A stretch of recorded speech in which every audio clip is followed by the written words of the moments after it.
Everyone, পয়লা বৈশাখের দিন আমি সারাদিন কি খেয়েছি চলো আজকে তোমাদের সাথে সেটা শেয়ার করি। দিনটা তোমাদের কেমন কাটলো সেটাও কিন্তু কমেন্ট করে জানাতে ভুলো না। তো ব্রেকফাস্টে মা বানিয়েছিল চাউমিন, আর আমার মায়ের হাতের চাউমিন আর আমার মায়ের হাতের বানানো এগরোল চাউমিন খেতে আমি সবচেয়ে বেশি পছন্দ করি। কিছুক্ষণ পরে আমি খেয়ে এলাম আমিত্তি। এটা আমাদের বাড়ির ঠাকুরকে প্রসাদে দেওয়া হয়েছিল।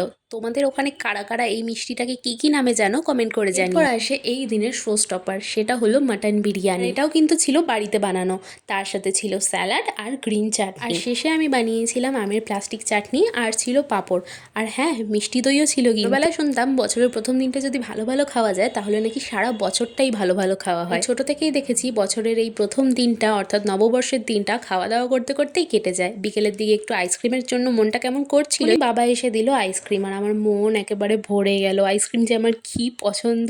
রাতের ডিনারেও ছিল মাটন বিরিয়ানি, তার সাথে স্যালাড আর ধনেপাতার চাটনি। রাতে এত কিছু খাওয়ার পরে আমি একটু পুদিনা পাতা, লেবু, বিট লবণ এইসব দিয়ে একটু মোহিতো টাইপের বানিয়েছিলাম, তো রাতে সেটাই খেয়ে নিলাম। নববর্ষের দিন কি খেলে কমেন্ট করে জানাও।